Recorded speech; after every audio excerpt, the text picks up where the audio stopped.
Welcome to Lex V Designs. Today we're going to be cutting and sewing this bustier gown with a tail, and this is so simple to make. Let's just follow me step by step and we'll do this. So let's get started.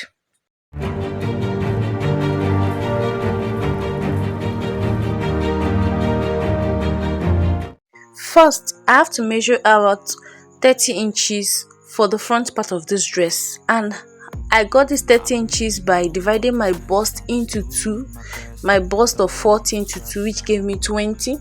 Then I added 6 inches bustier allowance, and then I added 4 inches for my sewing allowance on both sides. So that's how I arrived at 30. So now I am going to be folding this with my nipple to nipple measurement. You can see the picture here. So this is how you can measure your nipple to nipple measurement. Now for me, for my nipple to nipple, I have 4.5. So I just added half inch for my sewing and for cutting out. So you get.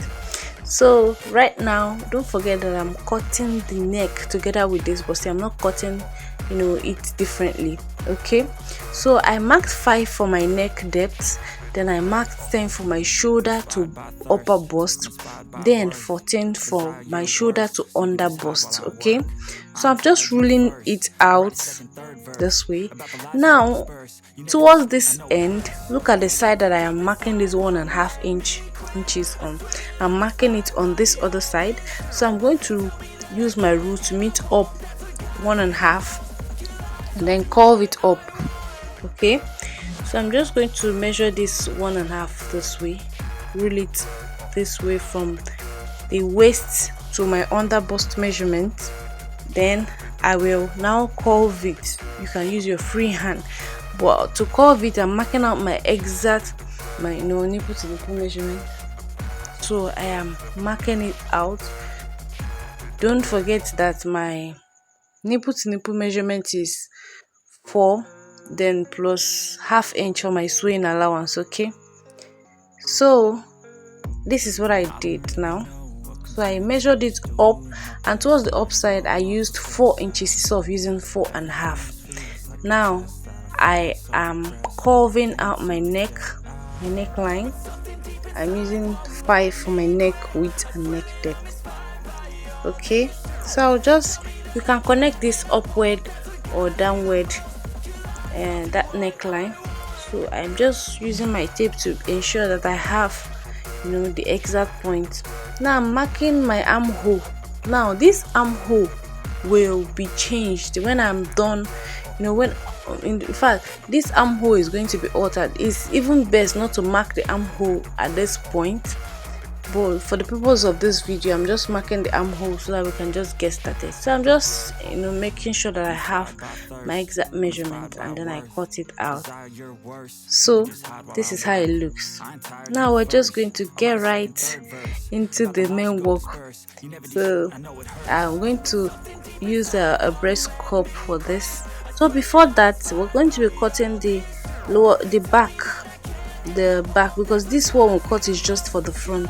So the back is something very simple that we usually do on a normal on a normal level in this channel. So what I marked here is 1.5 inches. 1.5 inches. This is for my zip allowance.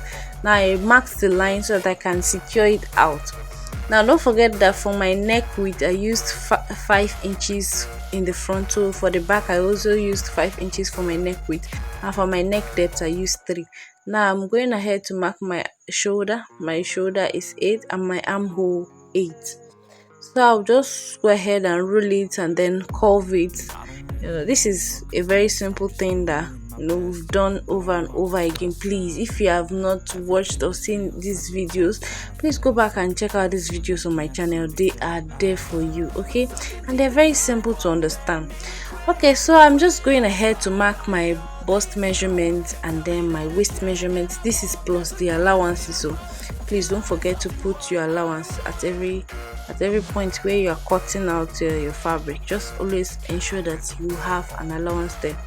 So at that point I'm cutting my shoulder slant, and this is all for this back. So I'll just go around and cut it out. For this is my zip allowance, my neck depth and neck width, my shoulder and armhole, my body measurement. So this is ready.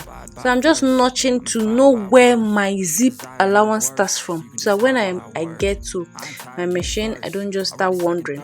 So at the next thing, what I marked here now is my dart, where I want the dart to start from. So I just quickly notched it.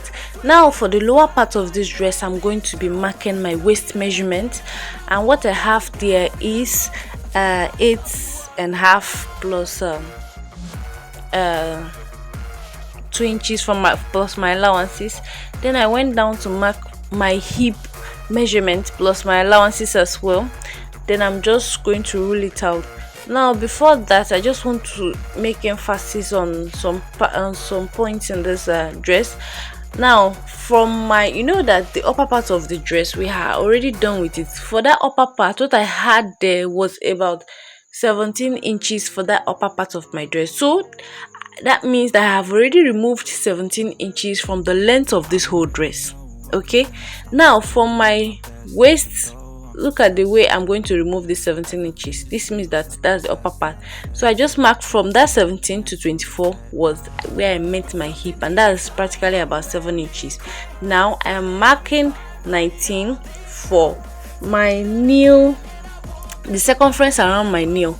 Now when measuring the circumference around your nail, please ensure that your client or the person you're sewing for is making a slight movement, as if the person is walking either forward or backward, so that you get the accurate measurement around that nail circumference. Another way is to also just quickly use your waist measurement for that nail side, or just add about 1 inch to your waist, and that's okay for that part.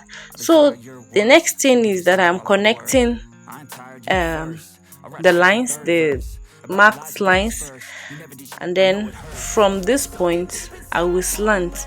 Now also watch out the way I'm keeping my rule.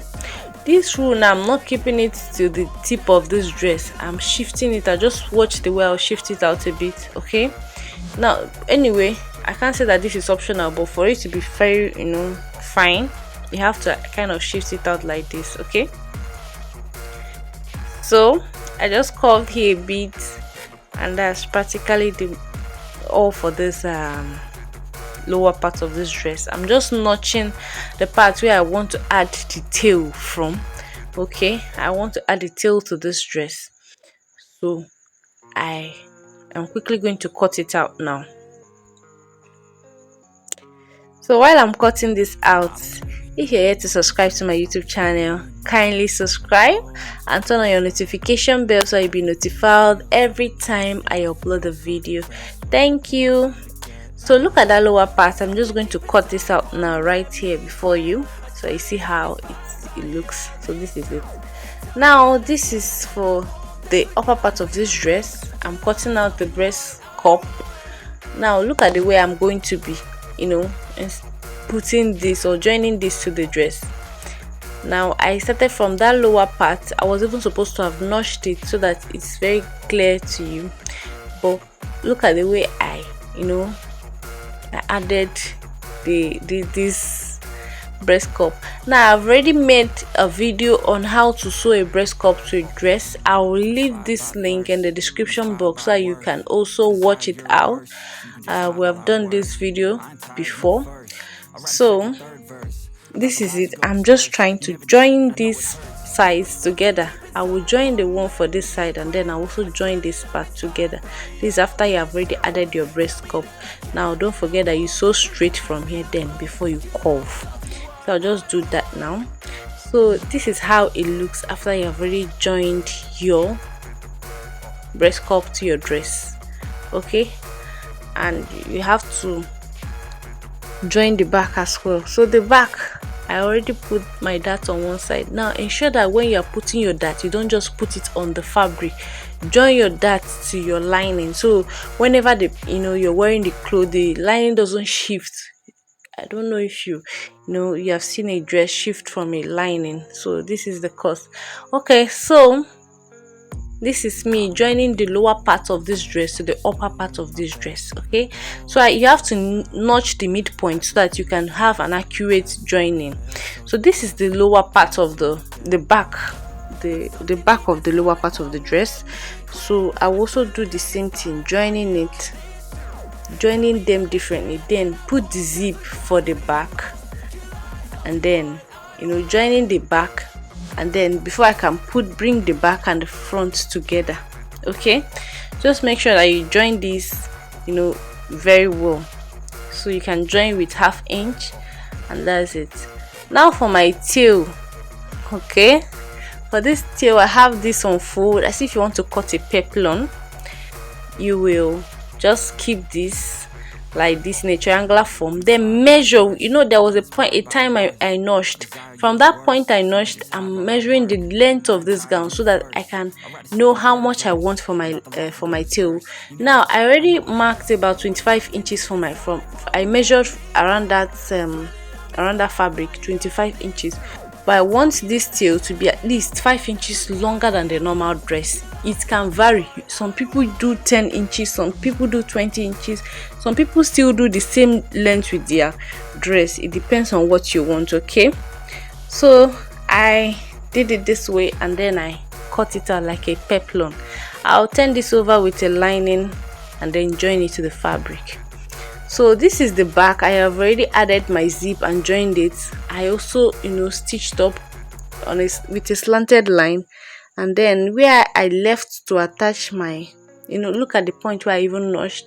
So I will put this part on this end and sew this way and sew the other way as well. So I'll just do that and show you right now. So I just pinned it so you can see how it looks, and this is how it looks. So I'll just stitch on both of them. Okay, so for the front now, I have already joined this front part, and for the back you can see how it looks. So just join this with your body measurement, and that's all. Thank you for staying tuned. Don't forget to hit that subscribe button and like this video. Thank you. Bye.